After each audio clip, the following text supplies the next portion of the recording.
اور سب سے پہلے بات کریں گے جموں کشمیر کے پلوامہ میں انکاؤنٹر کی. اس میں 2 ملیٹنٹ ہلاک ہوئے ہیں. مہلوک ملیٹنٹ کی شناخت ابھی تک نہیں ہو پائی ہے. انکاؤنٹر میں CRPF کا ایک جوان بھی شہید ہوا ہے. سیکیورٹی فورسز کی مشترکہ ٹیم نے اس آپریشن کو انجام دیا ہے. علاقے میں انٹرنیٹ خدمات بند کر دی گئی ہیں.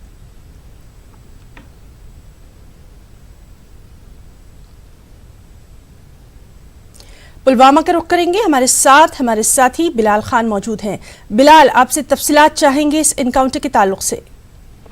دیکھیں نا، آج صبح فورسز نے اس بنزو علاقے کا جب محاصرہ کیا تو علاقے میں چھپے 2 ملیٹنٹ تھے اور انہوں نے فورسز کا جو محاصرہ ہے وہ توڑنے کی کوشش کی اور اس دوران کچھ دیر تک گولہ باری ہوئی اور جو ملیٹنٹ ہے وہ دونوں ملیٹنٹ جو ہے وہ رہائشی مکان کے نیچے اور میوہ باغات سے چھپنے کی فرار ہونے کی کوشش کر رہے تھے. تو اس دوران دونوں ملیٹنٹ ہے وہ مارے گئے. اس گولہ باری میں جو ایک CRPF اہلکار جو ہے ہیڈ کانسٹیبل تو وہ بھی شدید طور زخمی ہوا تھا اور اگرچہ اسے سری نگر اسپتال لے جانے کی کوشش کی گئی تھی تاہم وہ راستے میں ہی زخموں کی تاب نہ لا کر چل بسا ہے.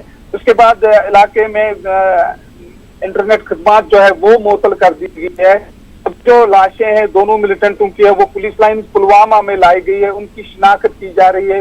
پہلے ہی رپورٹ یہی آ رہی ہے ہلاک شدہ ملیٹنٹ ہے وہ HM کے ہیں اور ضلع شوپیان سے ان کا تعلق بتایا جاتا ہے. تاہم ابھی تک پوری تصدیق اس کی نہیں کی ہے. لیکن جو اس وقت جو ہمارے پاس جو رپورٹس آ رہے ہیں وہ یہی ہے کہ دونوں جو ہے وہ ان کا تعلق ضلع شوپیان سے ہے. تو اس وقت جو ہے محاصرہ جو ہے اختتام پذیر ہو رہا ہے اور فورسز آہستہ آہستہ اس علاقے سے نکلنے کی. جی بلال، بہت بہت شکریہ ادا کرنا چاہیں گے آپ کا تمام تر تفصیلات کے لیے. تو ناظرین، یہ تھے ہمارے ساتھی بلال خان جو کہ بتا رہے تھے کہ کس طرح سے جموں کشمیر کے پلوامہ میں انکاؤنٹر ہوا ہے. مہلوک ملیٹنٹ کی شناخت ابھی تک نہیں ہو پائی ہے. 2 ملیٹنٹ ہلاک ہوئے ہیں. انکاؤنٹر میں CRPF کا ایک جوان شہید ہوا ہے. علاقے میں انٹرنیٹ خدمات بند ہیں.